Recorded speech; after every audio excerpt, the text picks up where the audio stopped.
আমি মিশরে সফর করেছিলাম, 8 দিন ছিলাম সেখানে। আল্লাহ রাব্বুল আলামিন কত প্রকারের নিয়ামত সেখানে রেখেছেন। এই নিয়ামতগুলো আল্লাহ তাআলা এই জন্য রেখেছেন যে আল্লাহর প্রতি বেশি বিশ্বাস হওয়ার জন্য।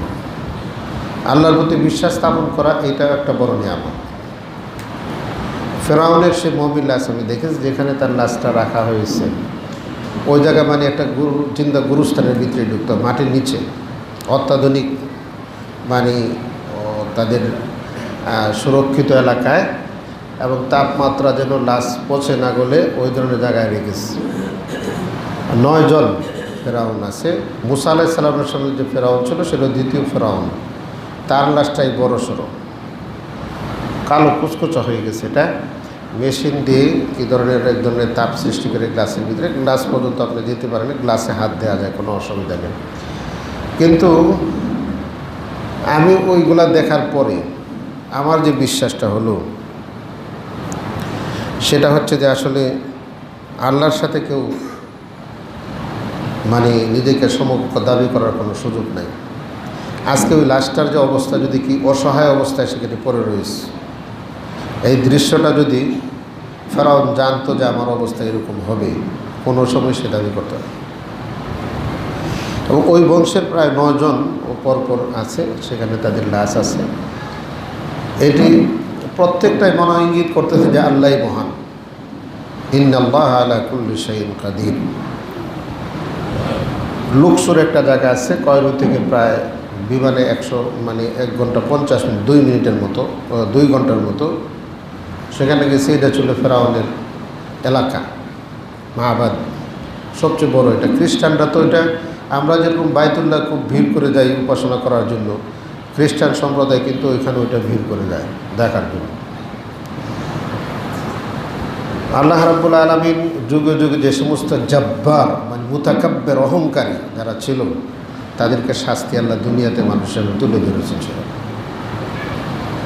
সেখানে যে অবস্থা, যে নোংরামি, যে অবস্থা, সেটা স্বাভাবিকভাবে একজন লোক দেখলে কখনো যেন গুনার কাজ। সৌন্দর্য হবে, পোশাকে তার সৌন্দর্য বাড়ে, বৃদ্ধি পায়, এটাই স্বাভাবিক দাবি। নচেত আল্লাহ তাআলা এই পোশাক দুনিয়াতে এত কিছু দিত না। এই পোশাকের সৌন্দর্য নাই, এবং উলঙ্গ এই নারী পুরুষ সব সেখানে যাচ্ছে, অর্থাৎ গুনাহ আরও বাড়তেছে। আমি কয়েকজনকে জিজ্ঞাসা করলাম, অনেকে অনেক কিছু বলতে পারে না, কিন্তু ইতিহাস আছে এদের যে ওই ফেরাউন বংশের কোনো লোক আর দুনিয়াতে এখন আর বেঁচে নেই। কোনো শাখা প্রশাখায় মানে নাতি পুতি ধুতি, তারপরে তৃতীয় পঞ্চম ষষ্ঠ, মানে কেউ বেঁচে থাকলেও সে পরিচয় দেয় না কোনো সময়। অথচ মিশর ওদের টাকা দেয়, ওদের এই পর্যটন এরিয়ার কারণে টাকা পয়সা অনেকে ইনকাম করতেছে, কিন্তু কেউ কোনো দিন এই কথা দাবি করে না যে আমি ওই ফেরাউন বংশের লোক।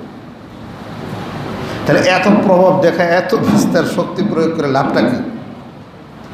ওরা তার নাচ প্রদর্শন করে, তার এই কীর্তিকর প্রদর্শন করে টাকা ইনকাম করে চলতেছে, কিন্তু কেউ কোনো দিন এরকম দাবি করে না। যেমন আমাদের মুহাম্মদুর রাসূলুল্লাহ সাল্লাল্লাহু আলাইহি ওয়াসাল্লামের বংশের দাবিদার দুনিয়াতে অনেক আছে, যা আমি আবু বকর সিদ্দিকের বংশধর, আমি হযরত উমরের বংশধর, আমার বংশ রাসূল সাল্লাল্লাহু আলাইহি ওয়াসাল্লাম পর্যন্ত পৌঁছেছে, এরকম আছে না অনেক দাবি করে, এবং এটাকে সে আত্মগৌরব মনে করে এবং সুক্রিয়া মনে করে, এটা পার পাওয়ার জন্য সে চেষ্টা করে। কিন্তু কেউ কোনো দিন ওখানে এরকম বলে না যে আমি ফেরাউনের বংশধর। আল্লাহ এমনভাবে নিশ্চিহ্ন করে দিয়েছেন, বেজ্জতির কারগড়া দাঁড় করাইছে সেখানে, যে কেউ দাবি করছে না, বরং তাদের লাশ প্রদর্শন করে ভিক্ষা করতেছে সারা দুনিয়া। পিরামিড, সেখানে 3টা বড় পিরামিড আছে, যে পিরামিডগুলা গিজা একটা এরিয়াতে, সেখানে এইটাও আসলে বুঝে আসে না। আমরা এখন দাবি করি যে আমাদের প্রকৌশলীরা অনেক মেধাবী বা অনেক কিছু জানে, কিন্তু ওই পিরামিডকে কীভাবে, এটা প্রায় 5 কিলোমিটার 7 কিলোমিটার উপরে আসে, তারপর ওটা যেন যত নিচ পর্যন্ত যাওয়া যায়, সে পিরামিড আমার খুব শখ ছিল এটা দেখার জন্য। আমি মিশরে গিয়ে প্রথম ওইখানে গিয়েছি। তখন ওই প্রযুক্তি, ওইখানে কোনো পাথর ছিল না, ওইখানে হলো বালুর পাথর, পাহাড়, বালুর পাহাড়ে একটা পাথর আপনার এই গড়ের মতো বড় হবে, এরকম বড় পাথর আছে। এই পাথরটি লুকসর, অর্থাৎ এখান থেকে প্রায় 1200 কিলোমিটার দূরে নদীদের বহন করে এনেছে। কীভাবে আনলো? তারা একটা পাথর উপর আরেকটা পাথর দিয়ে করেছে। তাদের একটা ধারণা ছিল, আমাকে ওইখানে একজন লোক বলল যে এগুলা তারা জীবদ্দশায় তৈরি করেছে, এবং তাদের ওসিয়ত ছিল যে এর ভিতরে এটা ঢুকায় রাখা, অর্থাৎ ঢুকায় রাখলে তারা কি করতে পারবে, সে বেঁচে থাকবে, বিচরণ করবে। এই জন্য যেগুলো ছোটো ছোটো আছে এগুলোর ভিতরে ঢোকা যায়, মনে হয় খুব খুব খুব খুব আছে, এটা মনে করছে তারা বিচরণ করবে, এই ধারণা ছিল। কিন্তু এই ধারণা কি সত্য? সুতরাং এগুলো ভয়াবহ, সারা দুনিয়ার মানুষের জন্য এখন নারী পুরুষ অবাধে সেখানে যাতায়াত করছে, দেখতেছে যে আসলে আল্লাহর দুশমনরা আল্লাহর সাথে দুশমনি করার পরে তাদের নমুনাটা কোন পর্যায়ে। ফঞ্জুর আকিবাতুল মুজরিমিন, মুজরিমদের পরিণামটা কী হয়েছে এটা মানে আছে সেখানে দেখা যায়। এর চেয়ে সেখানে যে জিনিসটা খুব ভালো লেগেছে, আমি প্রায় 8 দিনই সফরের উপরে ছিলাম, বিমানে গাড়িতে যেভাবে গিয়েছি। নূহ আলাইহিস সালামের না হযরত মুসা আলাইহিস সালামের যে পাহাড়, তুর পাহাড়, এখানে 2টি পাহাড় আছে, অনেক পাহাড় এখানে, লাল নীল সাদা বিভিন্ন ধরনের পাহাড়, পাহাড়ি এলাকায় প্রায় 4.5 কিলোমিটার, 7.5 কিলোমিটার 4 ঘন্টায় উঠেছি। রাত্রে 12:30টার সময় রওনা করেছি, পায়ে হেঁটে 4.5 ঘন্টা ওই পাহাড়ের চূড়ায় উঠেছি। একটা পর্যায়ে আমি তো মনে করেছি যে যদি মারা যায় লাশ পাওয়া যাবে না, কারণ পড়ে গেলে তো 2-3 মাইল নিচে, কোথায় পড়বে কেউ তুলতেও পারবে না। কেউ যদি খ্রিস্টান যারা আছে ওরা এক ধরনের পাহাড়ি বাইতে পারে, 2 ধরনের 2টা লাঠিতে কীভাবে দ্রুত উঠে যায়, কিন্তু আমরা তো অভ্যস্ত না, আর আমার তো ওয়েটও বেশি। মাঝপথে গিয়ে এমন অবস্থা হলো যে কি ফিরে যাব না মারা যাব না উপরে উঠব।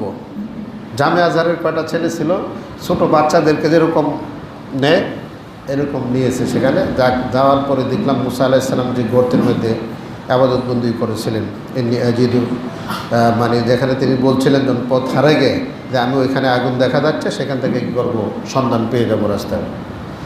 ওইটাতে গেলাম।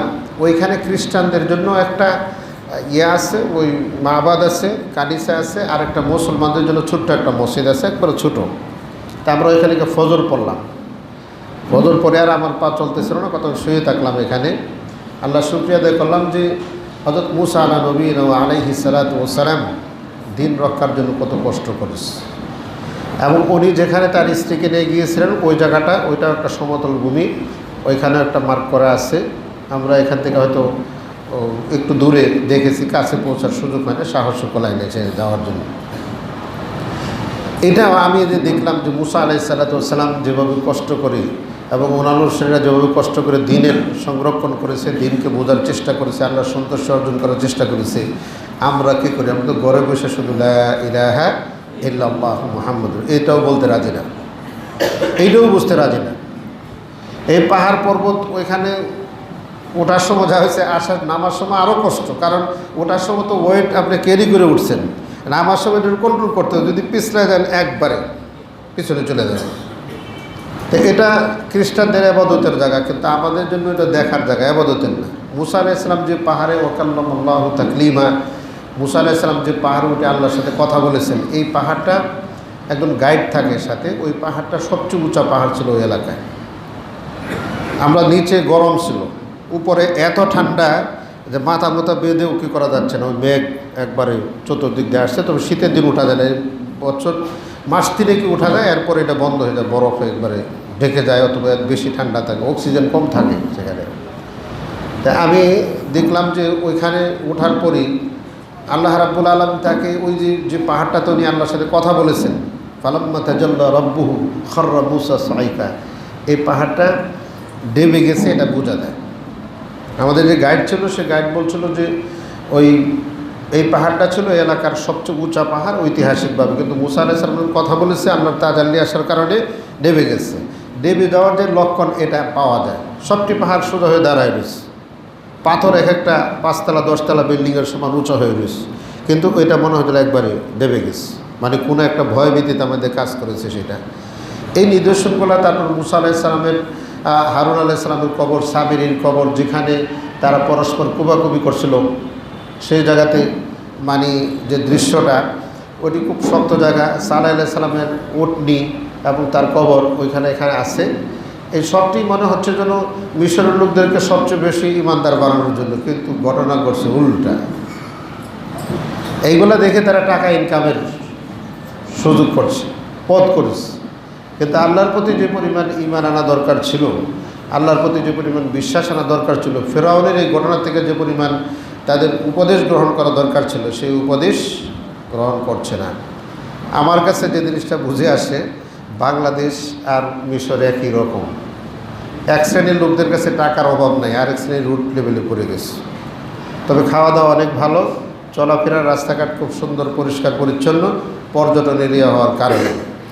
ওইখানে আমি আমার এই পুরো সফরে যে কয়েকটা জিনিস আমি নিজে করেছি, যে আল্লাহ তাআলা মানুষকে যুগে যুগে অনেক নিয়ামত দিয়েছেন।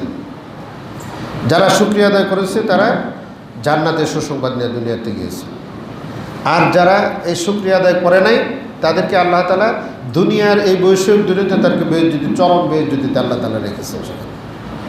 আজকের এই তাদের এই লাশ, সবসময় তো মানুষ যারা মুসলিম যায় তারা কিন্তু একটু বদ্ধই করে আসে, একটু টাকা ইনকাম হচ্ছে ঠিকই, সংরক্ষণ ঠিকই হচ্ছে, অত্যাধুনিক বিল্ডিংয়ে, এটা আগে তাহরির স্কোয়ারে ছিল, এখন আলাদা একটা জায়গাতে নিয়ে একটা মিউজিয়াম তারা করেছে।